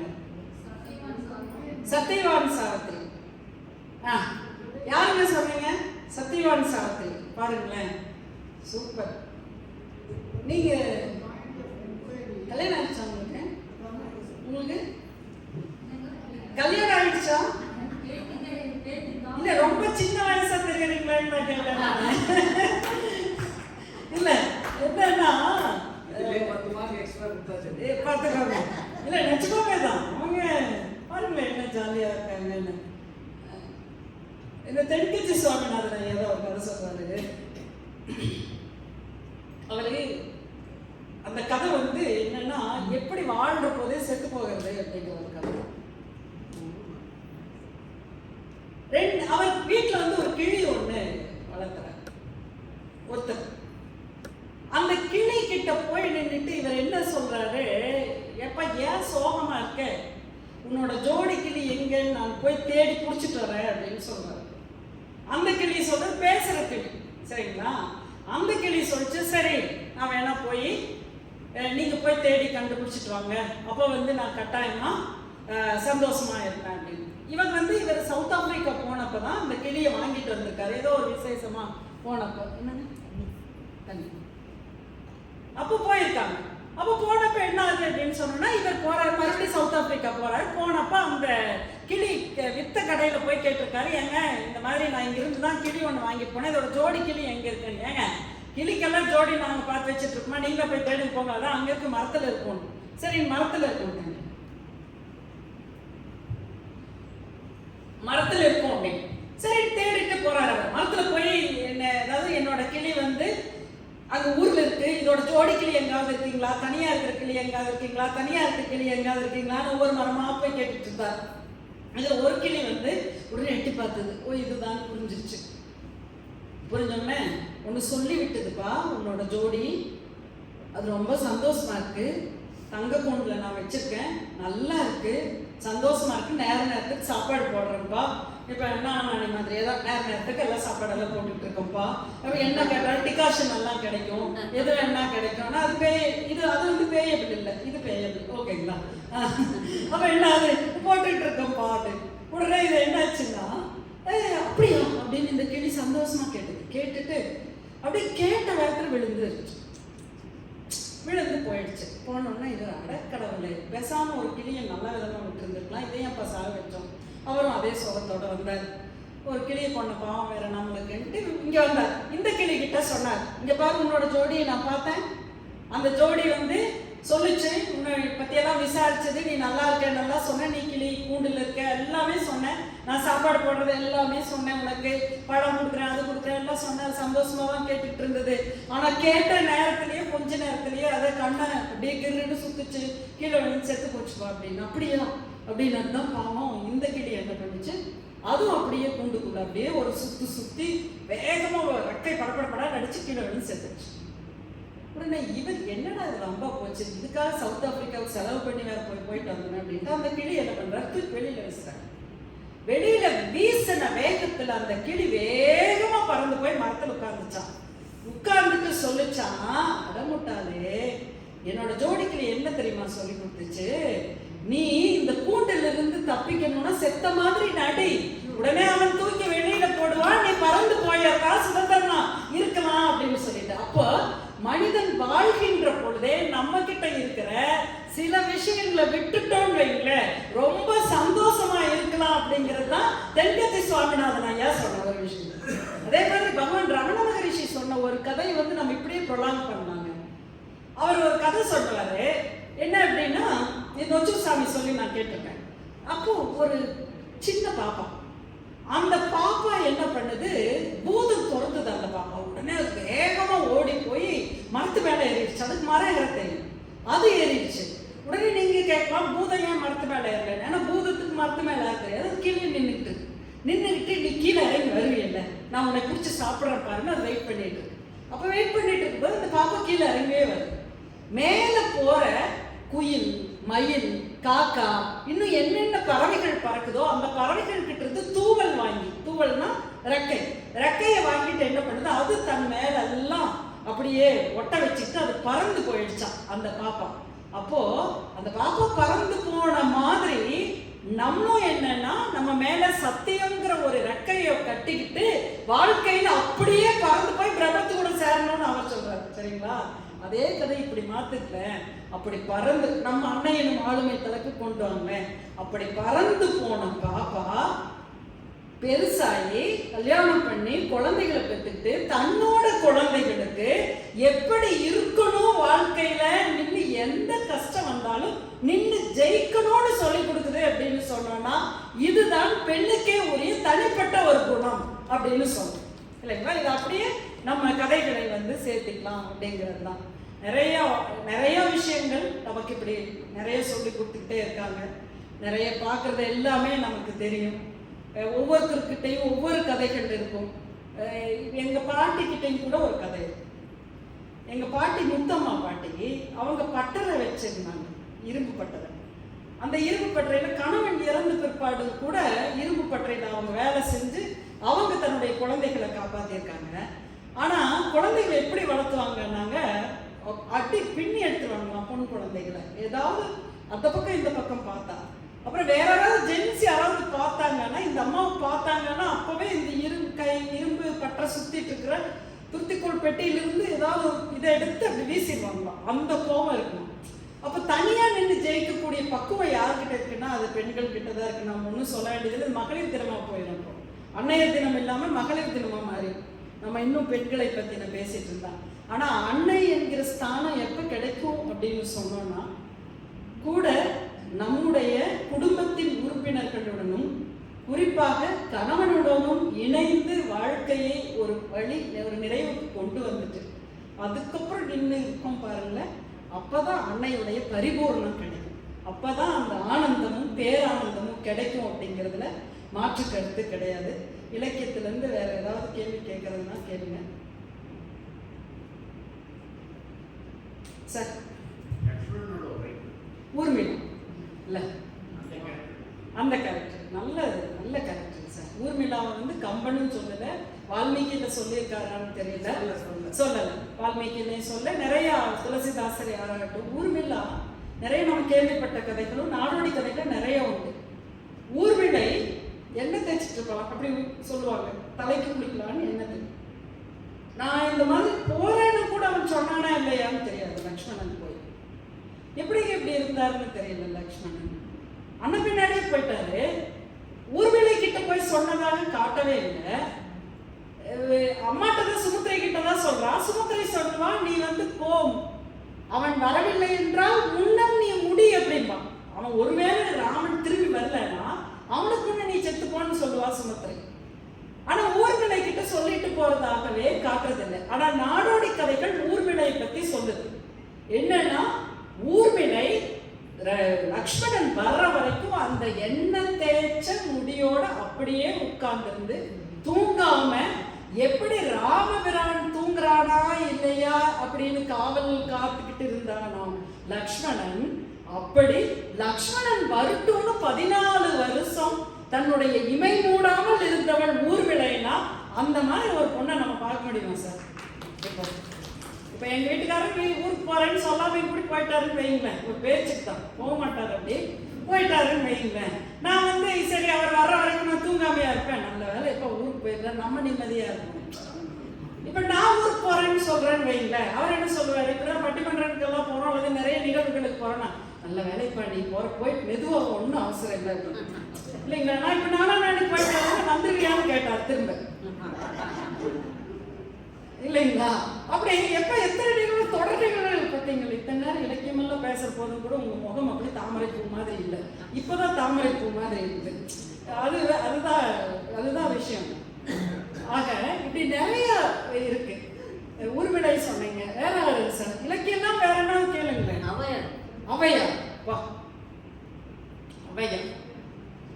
ஔவையார் பத்தி எல்லா மன்னர்களையும், ஆமா, ஔவையார் எல்லா மன்னர்களையும் அனுசரிச்சுட்டு போனது. குறிப்பா ஔவையார் பத்தி நீங்க அன்னை என்னும் ஆளுமைக்கு நல்ல உதாரணம். நான் மறந்துட்ட ஒன்று, அவங்களோட நண்பர் அதியமான் இல்லையா, மன்னர்களுக்கே ஆலோசனை சொன்னோம் இல்லைங்களா? அதியமான், அப்புறம் அதியமானுடைய போர்க்களத்துல இருக்கிற விஷயங்கள் பெருமைகள் எல்லாம் பேசின பாட்டி, பக்கத்துல இருக்கிற நாட்டுல போய் அவங்ககிட்ட போய் இது என்ன உன்னோட அம்பும் வாளும் என்ன அழகாக இருக்கின்றது, நெய் பூசப்பட்டு மாலை பூசப்பட்டு மிகவும் அழகாக இருக்கிறது, நீ சிறந்த மன்னன். ஆனால் அதியமான் என்னுடைய படைக்களத்துக்கு வந்து பார், அங்கே அவனுடைய போர்க்களத்தில் உபயோகப்பட்ட அந்த வாளும் அந்த கூரான அம்பும் ஈட்டியும் எப்படி இருக்கிறது, மழுங்கி கிடக்கின்றன, ரத்தத்தினால், எதிரியினுடைய ரத்தத்தினால் துருப்பிடித்து கிடக்கின்றன. அப்பதான் அவனுக்கு புரிஞ்சது என்னன்னு, நம்ம சும்மா இதுக்கு மாலை போட்டு வச்சுட்டு இருக்கோம் அப்படின்னு.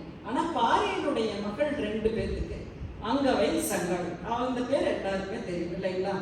வாங்க பழகலாம் அப்படின்னு சொன்னதுனால அது ரொம்பவே நல்லாவே தெரியும் இல்லை? சாதனையா அந்த அங்கவை சங்கவையை ரொம்ப அழகா காட்டியிருப்பார். இப்போ என்னாச்சு அப்படின்னா, இந்த பாரியுடைய மகள் 2 பேர், பாரி இறந்துடுறார், அது தெரியும் இல்லைங்களா? கபிலர் தான் கொஞ்ச நாள் அந்த பாரி மகள் 2 பேரையும் எடுக்கிறாரு, வளர்த்துறாரு. ஆனாலும் அவர்னாலே தன்னுடைய நண்பனை விட்டுட்டு இருக்க முடியல. கபிலர் குன்று, திருக்கோவிலூர் கபிலர் விழாக்கெல்லாம் நான் போறது இல்லைங்க, அந்த கபிலர் குன்றுக்கும் போயிட்டு வருவேன். அதனாலதான் நீங்க அந்த கேள்வி கேட்டிருக்கீங்கன்னு நினைக்கிறேன். அப்போ அந்த பாரியோட பொண்ணுகளை வந்து அங்கவை சங்கவை தெரியாது பாட்டிக்கு. ஒரு நாள் மழை வருது, மழை வர்றப்போ போய் திருக்கோவிலூருக்கு பக்கத்துல அந்த ஒரு ஸ்தாபாரமா ஒரு இடம், சின்ன குடிசைக்குள்ளேயும் ஒழுகுது. இப்ப எப்படி பாத்தீங்கன்னா பஸ்ஸுக்குள்ள ஒழுகுதோ அப்படி குடிசைக்குள்ளேயும் ஒழுகிட்டு இருக்கு, சரிங்களா? நீங்க பாத்தீங்கன்னா இன்னைக்கு டிவில தான் வந்துச்சு, பஸ்ஸுக்குள்ள ஒருத்தர் கொடை பிடிச்சிட்டு இருக்கிறார் 2 பேர், ஏன்னு கேட்டா பஸ்ஸுக்குள்ள ஒழுகிட்டு இருக்கு அப்படின்னு. இப்ப இந்த குடிசைக்குள்ள ஒழுகுற மழை, அது போக வெளியில தொப்பலாம் நனைஞ்சு வர்றாங்க. அப்போ அந்த பொண்ணுங்க 2 பேர் தூக்கிட்டு வந்து ஒரு சின்ன சிற்றாடை கொண்டு வந்து கொடுக்குறாங்க. சிற்றாடைன்னா தாவணி, பாவாடை தாவணி எல்லாம் நம்ம பார்த்தே ரொம்ப நாள் ஆயிடுச்சு இல்லைங்களா? அப்போ கரெக்டு தானுங்க, பாவாடை தாவணியும் போடுறது இல்லை, எல்லாம் சுடிதார் தான் போட்டுக்கிறோம். உங்களை சொல்றேன், என்ன அது? அப்போ வந்து நின்றுக்கிறாங்க, வெளியில நின்றுட்டு இருந்த அந்த பிள்ளைங்க 2 பேரும் ஓடி வந்து, ஒரு 2 பொண்ணுகளும் ஓடி வந்து, இந்தாங்க பாட்டி இதை வச்சு தோட்டுங்கன்னு ஒரு சிற்றாடை ஒன்று தர்றாங்க. அந்த சிற்றாடை வச்சு பார்த்தா அதுல 1008 பொத்தல் இருக்கு. ஆனா அதையும் எடுத்து நல்லா அப்படியே தொடச்சிட்டு இப்படி பாக்குறாங்க. நீங்க யாருப்பா அப்படின்னு கேட்டோன்னே, நாங்க பாரியோட மகள் 2 பேரும். பாட்டி அழறாங்க, உங்களுக்கா இந்த நிலைமை அப்படின்னு சொல்லிட்டு என்ன ஆச்சுன்னு கதைகள் எல்லாம் சொல்றாங்க. அப்படியா அப்படின்னு, உங்க 2 பேருக்கு கல்யாணம் பண்றதுதான் எனக்கு வந்து என்ன என்னோட முக்கியமான ஒரு வேலை அப்படின்னு சொல்லிட்டு அவங்க 2 பேருக்கும் கல்யாணம் பண்றது தெய்வீகன் அப்படிங்கிறவங்க தான் பாக்குறாங்க. அவன் பயந்துக்கிறான் கல்யாணம் பண்றதுக்கு. ஏன் அப்படின்னா சேர சோழ பாண்டியர்கள் வந்து இவனை அடிச்சிருவாங்க. அப்போ பாட்டி அவங்களுக்கு தபால் அனுப்பி, தபால் எழுதுறதுக்கு யார் தெரியுங்களா வந்தாங்க? விநாயகரை கூப்பிட்டுன. விநாயகர் வந்து எழுதி கொடுக்குறாரு. எழுதி கொடுத்து அந்த தபால் போய் சேர்ந்து, ஓலை போய் சேர்ந்து, அங்கிருந்து அவங்க எல்லாம் கிளம்பி வர்றாங்க. கிளம்பி வந்தோன்னா வந்தவங்களுக்கு விருது கொடுக்கணுமே, என்னன்னு பார்த்தோன்னே பக்கத்துல பணம் துண்டு வச்சிருக்காங்க கூடாரம் போடுறதுக்கு. அந்த முகம் போடுவாங்க இல்லைங்களா, கேம்ப் போடுறதுக்கு, அந்த கூடாரத்துல பணம் துண்டு வச்சிருக்காங்க. அந்த பணம் துண்டை பார்த்து எங்க இவங்க எல்லாம் வந்திருக்காங்க, இவங்களுக்கு நுங்கு வேணும்னு கேட்டோன்னு பணம் துண்டு வளர்ந்து நுங்கு கொடுக்குறோம். தமிழுக்கு உரிய அழகு, அதை விட என்னன்னா அவைக்கு உரிய அழகு, அந்த கிரேட் பர்சனாலிட்டி அப்படின்னு சொல்றோம்ல, அதுதான் நல்லமா கொடுத்துட்டு என்ன சொன்னாங்களா, சரி கல்யாணத்துக்கெல்லாம் ஏற்பாடு பண்ணணும்னு தெய்வீகனை போய் சேர, யாருக்கு பயந்து இருந்தானோ தெய்வீகன், அந்த தெய்வீகனை சேர சோழ பாண்டியர்களை வச்சே கூப்பிட்டுட்டு வந்து அங்கவையும் சங்கவையும் திருமணம் செய்து வைக்கிறா பாட்டி அப்படின்னு சொன்னா என்ன ஒரு ஆளுமை அன்னை என்பதற்கான முழு தகுதி அந்த அம்மா கிட்ட இல்லைங்களா? வேற என்ன சும்மா ஜோவியில ஏதாவது கேளுங்க, முடிப்போம். சொல்லுங்க சார்.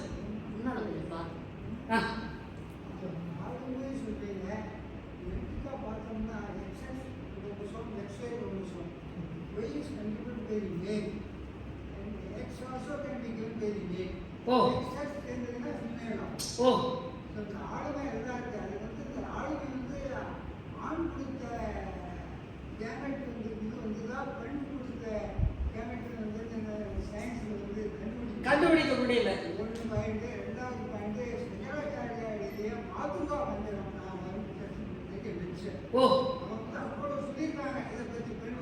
பெண்மையை பற்றி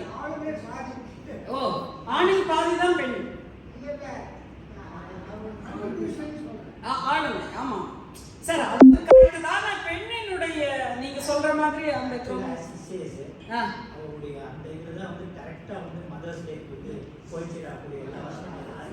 இருக்கு இல்ல சார்? நீங்க சொல்லுங்க சார். வாங்க வாங்க.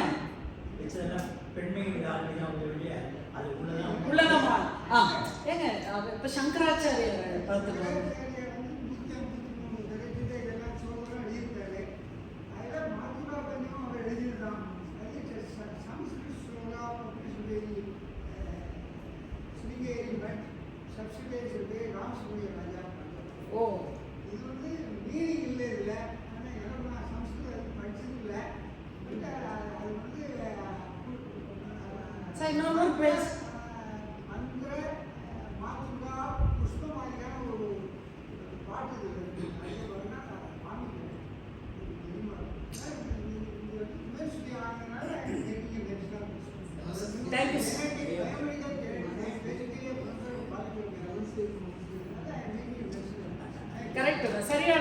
சரியானதா சொல்லியிருக்காரு இல்லையா அவர் சொன்னது.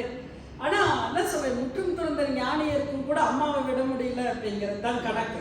வள்ளலார் ஆகட்டும், வள்ளலார் பத்தி உங்களுக்கு நல்லாவே தெரியும். வள்ளலார் கூட தன்னுடைய அம்மா இறந்தப்போ பங்காளி வந்து ஒண்ணுமே கொடுக்காத போது பச்சை வாழை மட்டையை வச்சுட்டு, அடுத்தது பார்த்தா பங்காளிகள் கொடுத்த அந்த ஓட்டை அப்பத்தை வந்து தூக்கி மேலே வீசி ஓட்டையப்பம் வீட்டை சுடுன்னு சொன்னோன்னே அந்த இது எரியுது. அதற்கு பிற்பாடு பார்த்தோம் அப்படின்னு சொன்னோன்னா அவர் தன்னுடைய ஈர விறகு வச்சுதான் அந்த பக்கத்துல இருந்த வாழை மட்டை வச்சுதான் இருக்கிறார் அப்படின்னு. எதுங்க? கரெக்ட், மன்னிக்கணும், பட்டினத்தார்.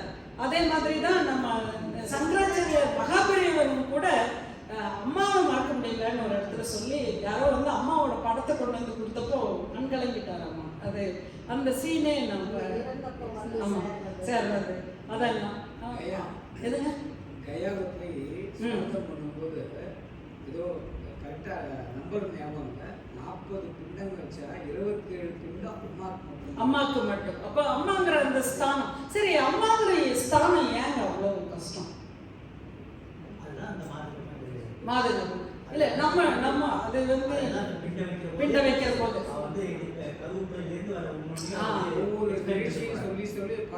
அந்த 9 மாசத்துல என்னென்ன நடக்கிறது, என்னென்ன கஷ்டப்படுறது,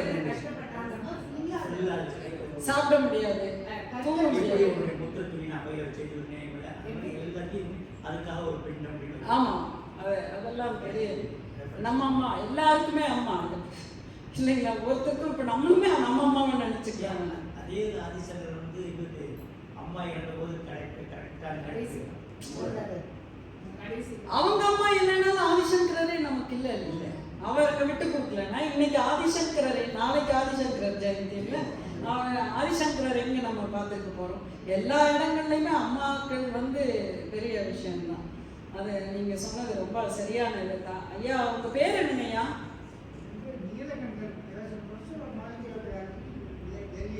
ஏய் அப்பா, மாலிக்யூலர் பயாலஜி, அதனாலதான் செல்ஸை பத்தி அவ்வளோ நல்லா இல்லைங்களா? அப்படி நிறைய விஷயங்கள். வேற ஏதாவது ஃபைனலாக ஏதாவது கேட்டீங்கன்னா முடிச்சிடலாம். நிறைவாக நான் ஃபைனலான்னு சொல்றது இல்லை. ஏன்னா இது சும்மா உரையாடல். நான் எனக்கு தெரிஞ்சது நிறைய ஜோக்கெல்லாம் சொல்லிட்டு போகிறதுல அர்த்தம் இல்லைங்க. அது வந்து நான் பேசுறது சரியா இருக்குமான்னு எனக்கு தெரியல. உங்களுக்கு தெரியாத நான் ஒன்றும் சொல்ல போகிறது. உரையாடலாக இருந்தால் நல்லா இருக்கும்னு தோணுச்சு, அதனால தான். கரெக்டு தானே? ஆமாம், முடிச்சுருங்கிறாங்க. இதுதான் கரெக்டு. இன்னும் சில இடங்களில் வேணா நாங்கள் பேச போது கேட்போம், பின்னாடி எல்லாம் கேட்குதா சார் அப்படின்னு. பின்னாடி எல்லாம் கேட்கவே இல்லைம்மா அப்படின்னு. முன்னாடி இருந்து ஒரு 10 பேர் இருந்திருப்பாங்க. ஆமாம், பின்னாடி போய் உட்காந்துக்கலாம், பின்னாடி கேட்கவே இல்லை அப்படின்னு சொல்லி. அந்த மாதிரி எல்லாம் இல்லாமல் இருந்த அத்தனை பேருமே ரொம்ப அழகாக கேட்டீங்க. ஒரு நிறைய விஷயங்களும் உங்கள் கூட நான் பகிர்ந்துக்க முடிஞ்சது அப்படின்னு சொல்லி. உரையினெல்லாம் சொல்ல மாட்டேன், நான் உங்கள் கூட பகிர்ந்துக்கிட்டு எனக்கு தெரிஞ்ச விஷயங்களை உங்கள் கூட பகிர்ந்துக்கிட்டு, உங்களுக்கு தெரிஞ்ச பெரிய பெரிய விஷயங்கள் எனக்கு அதுக்கா அந்த மாதுக்கா பஞ்சம் இல்லைங்களா, மாத்துக்கா நிச்சயமா அது படிக்கணும். நிர்வாண சப்தம் ஒவ்வொரு இது அந்த ஸ்டேஜ் எல்லாம் பெரிய விஷயம் தாங்க. அம்மா கிட்ட அனுபவிச்சவங்களுக்கு எல்லாருக்கும் நம்ம எல்லாருக்கும் தெரியும் அம்மா கிட்ட எவ்வளவு கஷ்டம் அப்படின்னு. வந்து ஃபாதர்ஸ் டே வேற இருக்கா? ஃபாதர் இதுவே அவங்களுடைய ஆளுமையாக வந்ததுதான் ஃபாதர்ஸ் டே. என்ன மட்டும் பேசிட்டு இருக்காங்க, உங்களையும் பேசிட்டு இருக்கேன். அப்பான்னா என்னங்க, அப்பா வந்து நிறைய இடங்கள்ல பார்த்தோன்னே இதோட முடிச்சிடலாம். நிறைய இடங்கள்ல இப்போ டெலிவரி இருக்குது, லேபர் வார்டுக்கு முன்னாடியே பாருங்களேன், உள்ள அம்மா பொண்ணோட அம்மாவும் அழுதுட்டு இருப்பா, எல்லாரும் இருப்பாங்க. பொண்ணு அதை விட கஷ்டப்பட்டுட்டு இருப்பா. ஆனால் ஹஸ்பண்ட் வெளியில நின்றுட்டுங்க, வெளியும் சொல்ல முடியாம அழுகவும் முடியாம அவன் உள்ளுக்குள்ள ஒரு போராட்டம் நடந்துட்டு அதுக்கு எதுக்கும் நடந்துட்டு இருப்பான் பாருங்க. அது ஹஸ்பண்டுக்கே உரிய ஒரு பிரசவ வேதனை தான் அது. அதை அனுபவிச்சிருப்பீங்க நீங்க. தந்தை தோல்ல சுமந்தா அது பின்னாடி மனசுல சுமக்கிறதும். ஆக ஒரு நல்ல நிறைவான நிகழ்ச்சி. உங்க கூட பேசினதுலையும் உங்களை சந்திச்சதுலையும் இறைவன் எனக்கு ஒரு நல்ல நாளை கொடுத்துருக்கான் அப்படின்னு சொல்லி உங்க எல்லாருக்கும் என்னுடைய மனம் மெய் முடிகளால் நன்றி பாராட்டி, எல்லையில்லா ஆனந்தம் அழைத்து அல்லல் கலைந்தே அன்படி காட்டி, சத்தத்தினுள்ளே சதாசிவம் காட்டி, சித்தத்தினுள்ளே சிவலிங்கம் காட்டி, அணுவிற்கணுவாய் அப்பாலுக்கு அப்பாலாய் கணுமுற்றி நின்ற கரும்புள்ளே காட்டி, வேதமும் நீரும் விளங்க நிறுத்தி. இல்லைங்களா? தொண்டர் குழாத்தோடு இருத்தி, நீங்க எல்லாம் தொண்டர் குழாம், உங்களோடு என்னை இருத்தி. இல்லைங்களா? அஞ்சக்கரத்தின் அரும்பொருள் தன்னை நெஞ்சக்கரத்தின் உள்ளே நிறுத்தி தத்துவ நிலையை தந்து என்னை ஆண்ட வித்தக விநாயகன் தான் இன்னைக்கு உங்க கூட என்னைய இங்க நிக்க வைக்கிறதுக்கு அருள் புரிஞ்சிருக்கான்னு சொல்லி உங்க எல்லாருக்கும் என்னுடைய மனம் மேம்படுத்தினால் நன்றி பாராட்டுகிறது. நன்றி. இதுங்க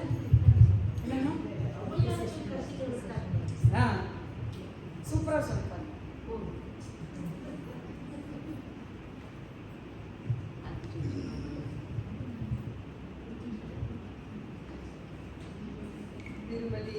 திருமதி மகேஸ்வரி சத்குரு அவர்கள் அன்னை எனும் ஆளுமை பற்றி மிக அருமையாக உரையாடினாங்கன்னு சொல்றதுன்னா, ஆக்சுவலி நம்ம கிட்ட ரொம்ப அதை பகிர்ந்துக்கிட்டு ஒரு ஒரு கான்வர்சேஷன் மாதிரியே ஆயிடுச்சு. It was not a lecture, it was a conversation. அந்த மாதிரி பண்ணிட்டாங்க.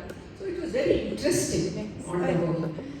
அண்ட் அவர் சிறந்த பேச்சாளர் மட்டும் இல்லை, அவருடைய பலவித அச்சீவ்மெண்ட்ஸ் எல்லாம் கேட்டாக்கா நிஜமாவே ரொம்ப புக்ஸ் எழுதுறது, நிறைய புக்ஸ் எழுதியிருக்காரு, விருதுகள்லாம் கிடைச்சிருக்கு. அண்ட் எல்லாத்தோட what appeal so much to me is அந்த சுய முன்னேற்றத்துக்கு, இளைஞர்களுடைய சுய முன்னேற்றத்துக்கு அவர் நிறைய ஒர்க் பண்ணியிருக்காரு. தட் இஸ் சச் அஃப்கோர்ஸ் அவர் லேடிஸ் எப்படியெல்லாம் இன்ஸ்பயர் பண்ணியிருக்காங்கிறத பார்த்தது மட்டும் இல்லை, அது தன்னுடைய வாழ்விலையும் கொண்டு வந்து நிறைய இளைஞர்களுக்கு அவர் வந்து சுய முன்னேற்ற முயற்சிக்கெல்லாம் அவர் நிறைய உதவி பண்ணியிருக்காரு. And we are really fortunate to have her amongst us. And a very very special thanks to Nana Nani management for arranging this. And இவ்வளவு ஒரு அச்சீவ்மெண்ட்ஸ், புக்ஸ், விருதுகள், இவ்வளவு தன்னுடைய சமயத்தெல்லாம் இதுக்காக இந்த இளைஞர்களுடைய முன்னேற்றத்திற்காக கொடுத்து இந்த மாதிரி ஒரு அச்சீவ்மெண்ட் இருக்கிறவங்க நம்ம நடுவில் இருக்கிறதுக்கு நமக்கு ஒரு ஒரு பெரிய ரொம்ப நம்மளுடைய இந்த என்ன சொல்றது இந்த ஈவினிங் ஆஃப் அவர் லைஃப் பட் இருந்தாலும் கூட ஒரு kind of an inspiration that you can do something அந்த மாதிரி. அதனால இதுக்கு உதவியாக இருந்த பிஆர் மற்றும் ஸ்டாஃப் எல்லாருக்கும் என்னுடைய மனமார்ந்த நன்றி. அண்ட் ரொம்ப நம்ம வந்து ஒரு அன்னைங்கிறவங்க வந்து பாசத்தில் மிகுந்தவள், பாசம் மிகுந்தவள், ஒரு தெய்வ பிறவியாக பார்த்தோமே ஒழிய அன்னை என்னும் ஆளுமை பற்றி நம்ம சிந்திக்கவே இல்லை. அது இருக்கு, அதை நம்ம உள்ள இருந்து வெளிக்கு கொண்டு வந்த பெருமை அவங்களுக்கு இருக்கு.